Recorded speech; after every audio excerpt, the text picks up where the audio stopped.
اور کون کون سی صفات ہمارے اندر نہیں ہے، تو یہ سب دیکھنے کی ضرورت ہے. اور جو نہیں ہے تو آپ کوشش تو کر سکتے ہیں نا ہم، کہ ہم تھوڑی تھوڑی چیزیں اپنے اندر ڈالیں. تو یہ ایسے جو لوگ ہوتے ہیں، نیک لوگ جو ہوتے ہیں، تو کیا کرتے ہیں، اپنی نیندوں کو خراب کرتے ہیں، اپنے نفسوں پر مشکل وقت لا کر وہ راتوں میں اپنے بستروں کو چھوڑتے ہیں. اب آج دیکھیے سردیوں کے موسم میں کتنا مشکل ہوتا ہے گرم گرم بستر کو چھوڑنا. اور اللہ تعالیٰ نے کیا فرمایا کہ مجھے سردیوں کی جو تہجد کی نمازیں ہیں، سردیوں کے وضو کرنا ہے بندوں کا، وہ مجھے بہت پسند آتا ہے. اور گرمیوں کا کیا پسند آتا ہے اللہ تعالیٰ کو؟ روزے رکھنا. تو یہ صحیح اپنے نفس پر ایک نفس کو پریشانی میں ڈالنا، نفس پر ایک تکلیف ڈالنا، صرف اس لیے اللہ کی رضا کے لیے، اور اس میں کوئی انٹینشن نہیں ہے. اب دیکھیے کہ کوئی انسان اگر رات میں اٹھتا ہے تو اس کو کوئی نہیں دیکھ رہا ہے، گھر کے سارے لوگ سو رہے ہیں، وہ صرف اور صرف اللہ کی رضا کے لیے اٹھا، گرم گرم بستر. اور وہ جو نیند لگتی ہے تیسرے پہر میں، تو وہ تو اتنی زیادہ گہری نیند ہوتی ہے کہ انسان کا دل نہیں چاہتا کہ وہ وقت اٹھے. تو یہاں پر کون سے لوگ اٹھتے ہیں؟ جو متقی جو لوگ ہیں، پرہیزگار جو لوگ ہیں، جو لوگ نیک لوگ ہیں، جن کا ذکر ہو رہا ہے، جن کی کوالٹیز بتائی جا رہی ہے، پرہیزگاروں کی جو کوالٹیز بتائی جا رہی ہے، تو وہ کیا کرتے ہیں؟ اس میں نہ تو اللہ تعالیٰ نے تم سے کہا کہ اٹھو، نہ کوئی اذان ہوئی، نہ کوئی اس کے بارے میں کوئی آیا. بس یہ تو خود ہم نے اللہ کو راضی کرنے کے لیے ہم کو اٹھنا ہے، اللہ تعالیٰ سے توبہ و استغفار کرنا ہے، اللہ تعالیٰ سے باتیں کرنا چاہتا ہے جو انسان، تو وہ راتوں میں اٹھے، تہجد میں اٹھے اور بیٹھ جائے اور اللہ تعالیٰ سے باتیں کرے، اپنے سارے مسئلے اللہ تعالیٰ کو بتائے، لوگوں کو نہ بتائے. لوگ تھوڑی دیر میں آپ سے بیزار ہو جائیں گے، لوگ بولیں گے کہ یہ تو جب بھی ملو یہ پریشان ہی کرتی ہے، اپنی پریشانیوں، اس کی پریشانیوں کا ٹوکرا ختم ہی نہیں ہوتا. دیکھیے آپ محسوس کیجئے کہ کوئی آپ کے آس پاس ایسی کوئی خواتین ہوں گی جو اگر اور وہ اپنے مسئلے مسائل ہی آپ کے سامنے روتی رہے، تو آپ تھوڑے دنوں میں کیا ہوگا؟ آپ اس سے بیزار ہو جائیں گے، آپ کہیں گے کہ بھائی اب بس کرو، اب ہمیں نہ سناؤ. نہ ان کو قرآن کی طرف آنے کا شوق ہوتا ہے، نہ ان کو کوئی عبادتوں کا شوق ہوتا ہے. آپ انہیں کہیں تہجد پڑھو، تہجد نہیں پڑھتے. آپ انہیں کہیں دعائیں کرو، لوگ کیا کہتے ہیں؟ آپ تہجد میں اٹھتے ہیں نا، آپ پلیز ہمارے لیے دعائیں کریں. تو یہ تو کوئی بات ہی نہیں ہے. تکلیف آپ کو ہے، پیٹ میں درد آپ کو ہے، گولی ہم کیسے کھائیں؟ تو اکثر لوگ کیا کہتے ہیں، جو تہجد میں اٹھنے والے لوگ ہیں ان کو کہتے ہیں کہ آپ تہجد میں اٹھیں گے تو آپ ہمارے لیے بھی دعا کریے. تو بھائی آپ خود اٹھیں، اللہ تعالیٰ کو راضی کریں.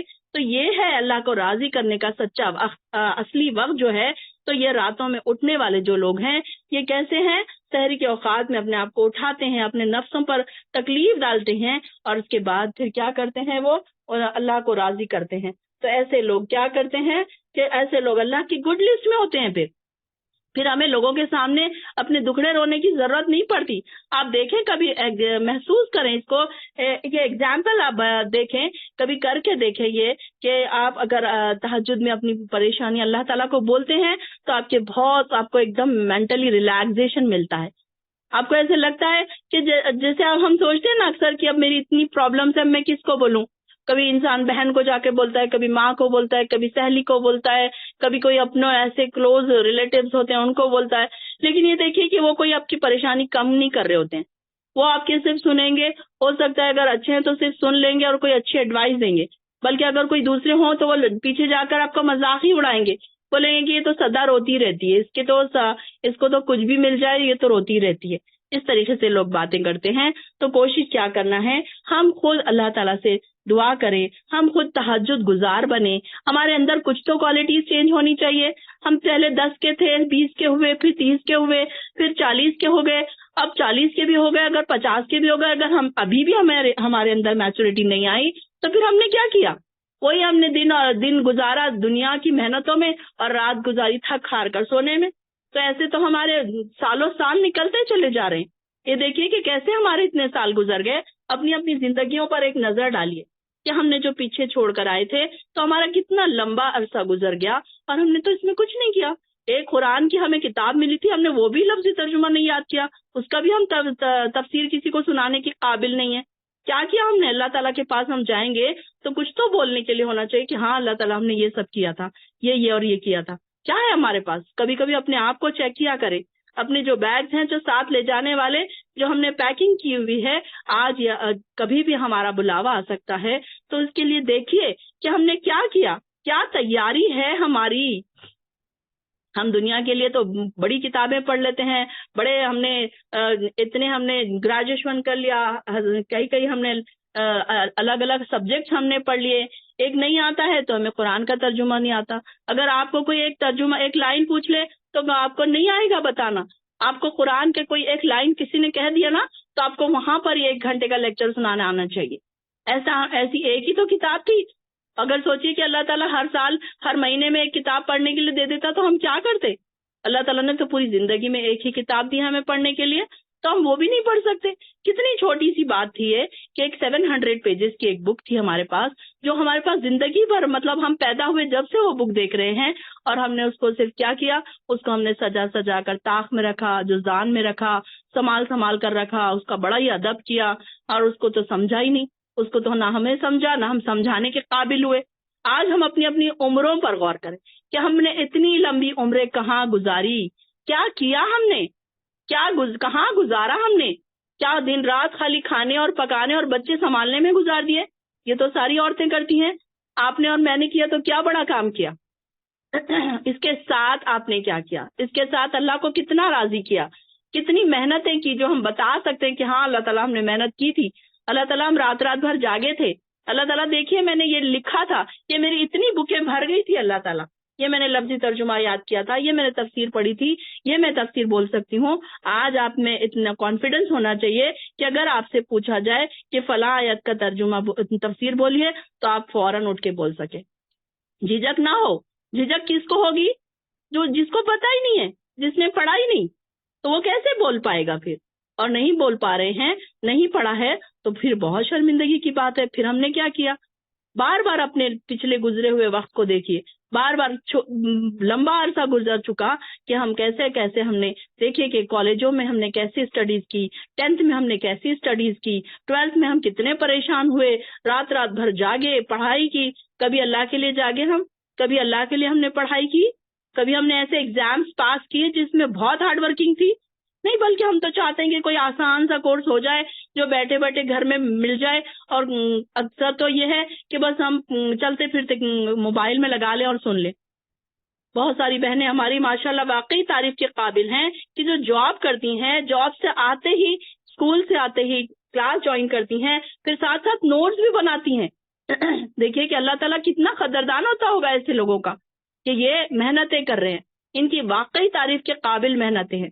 اور جو باقی گھر میں بیٹھے ہیں بچے سنبھال رہے ہیں، اس میں ہی رو رہے ہیں کہ نہیں ہمارے تو بچے ہی ستاتے ہیں، ہمیں تو کام ہی نہیں ختم ہوتا، اتنا کام ہوتا ہے کہ ہمیں ٹائم ہی نہیں ملتا، ہم کب نوٹس بنائیں، ہم کب ریویژن کریں۔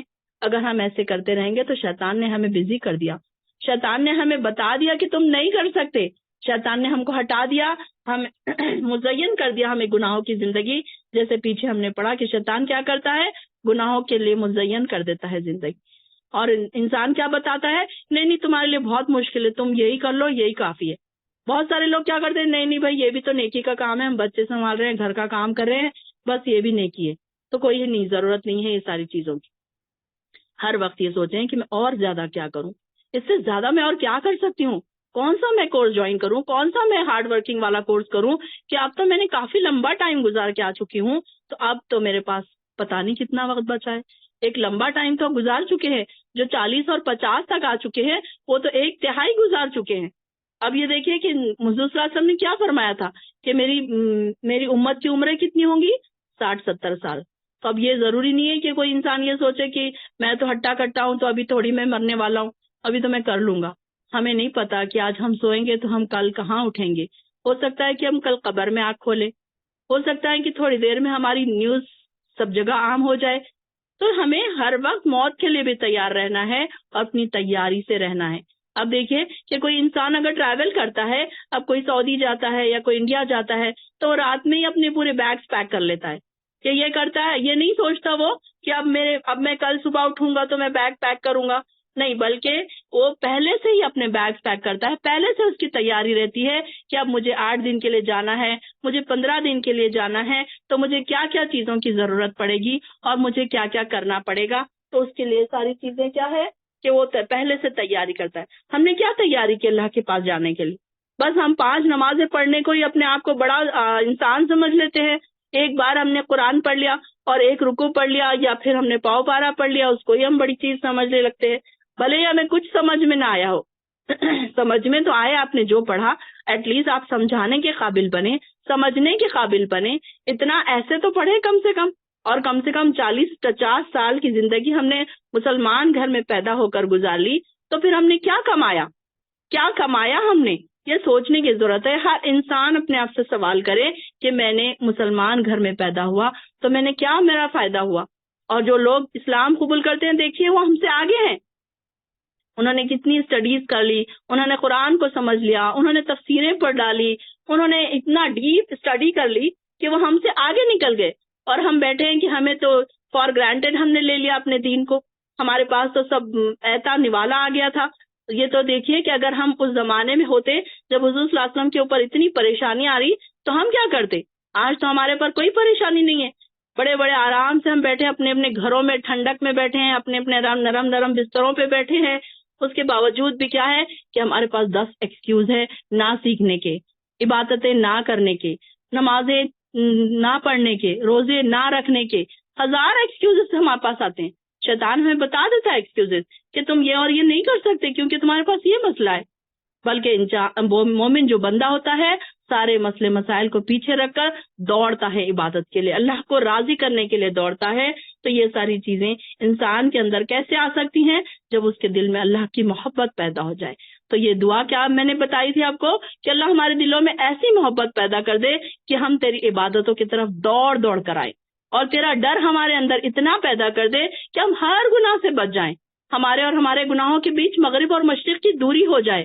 اور اپنے اہل و عیال کے لیے بھی یہی دعا کیا کرے کہ اللہ ہمارے اہل و عیال کہ آج فتنوں کے اس دور میں بہت ضرورت ہے نسلوں کی اصلاح کی، اور نسلوں کے لیے دعا کیا کرے. ہم ان کی اصلاح نہیں کر سکتے اگر، تو ان کے لیے دعا کر سکتے ہیں کہ اللہ تعالیٰ ان کے لیے راستے آسان کر، ہمارے لیے راستے آسان کر، ہمیں تربیت کرنا سکھا. ہمارے دلوں میں اللہ کی محبت بھی ہونی چاہیے اور اللہ کا ڈر بھی ہونا چاہیے.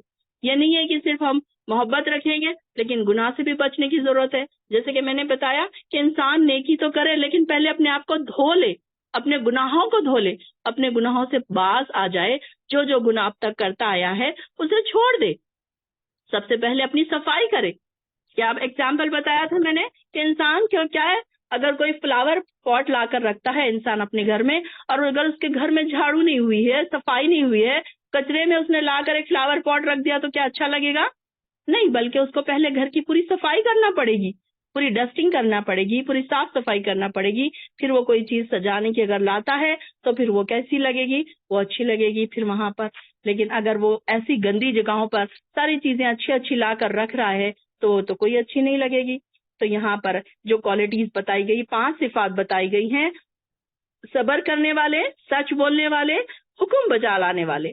جب اللہ کا کوئی حکم ہم پڑھے قرآن میں، سمعنا وأطعنا کہیں، یہ نہ کہیں کہ اچھا یہ کہاں لکھا ہے، یہ تو ہم نے نہیں پڑھا، ہم نے تو آج تک نہیں سنا، کون سی حدیث میں ہے. اکثر لوگ بحثیں کرنے لگتے ہیں کہ کون سی حدیث میں ہے، یہ بتائیے، یہ تو ایسا مسئلہ نہیں ہے. تو یہاں پر یہ بحث مباحثے کرنے والے جو لوگ ہوتے ہیں پھر کیا کرتے ہیں، وہ بحثوں میں ہی پڑے رہتے ہیں اور اپنی زندگی ایسے ہی ویسٹ کرتے رہتے ہیں. پھر اللہ کے پاس جانے کا انہیں ٹائم ہی نہیں ملتا. پھر اللہ کی راہ میں خرچ کرنے والے، پھر اللہ کی راہ میں خرچ کرنے والے بنے، دل کھول کر اللہ کی راہ میں خرچ کرنے والے بنے. پھر اللہ تعالیٰ سے دعا کریں کہ اللہ تعالیٰ ہمارے اندر کچھ تو چینجز ہونا چاہیے. مستغفرین بالاسحار بنا دے اللہ تعالیٰ ہم کو، اللہ تعالیٰ ہم کو مغفرت طلب کرنے والے بنا دے، اور اللہ تعالیٰ ہمیں تہجد میں نمازیں پڑھنے والا بنا دے. اللہ تعالیٰ پتہ ہے تہجد میں کس کو اٹھاتا ہے؟ جس کو وہ پسند کرتا ہے. اللہ تعالیٰ جن کو پسند کرتا ہے کہ وہ میرے سامنے کھڑے رہے. مسجدوں میں اللہ تعالیٰ کسے بلاتا ہے؟ جنہیں پسند کرتا ہے. تو اب یہ بھی دیکھیے کہ ہم ہمارے گھروں میں دعوت کس کو دیتے ہیں؟ جو ہمارے خاص فرینڈز ہیں، ساروں کو نہیں دیتے ہم. اگر آپ کے 10 فرینڈز ہیں تو آپ اس میں سے 2 کو بلانا پسند کرتے ہیں کیونکہ آپ ان کے ساتھ بیٹھنا پسند کرتے ہیں، آپ ان کے ساتھ باتیں کرنا پسند کرتے ہیں. ٹھیک اسی طرح اللہ جن کو پسند کرتا ہے، اللہ کے جو پسندیدہ بندے ہوتے ہیں، اللہ کے جو دوست ہوتے ہیں، تو پھر اللہ تعالیٰ بھی ان کو پسند کرتا ہے کہ وہ مجھ سے باتیں کریں، وہ میرے سامنے بیٹھے رہے، وہ میرے سامنے گھنٹوں بیٹھے رہے، مجھ سے باتیں کریں. تو یہ اللہ کے پسندیدہ بندے بننے کے لیے یہ کوالٹیز ہم کو اپنے اندر ڈالنی ہے. اور جیسے جیسے ہم ایک ایک آیت پڑھیں نا تو اپنے اندر اتارنے کی کوشش کریں کہ اللہ یہ اب میں کرنے کی کوشش کروں گی. یہ 5 صفات ہم نے پڑھی ہے نا، تو اس میں سے ایک تو آ جائے اللہ میرے اندر، اگر 2 تو آ جائے ٹھیک ہے، اس میں سے 2 ہے تو اور 3 آ جائے، ایک تو میں ڈالنے کی کوشش کر ہی سکتی ہوں. یہ تو بہت ایزی ہے.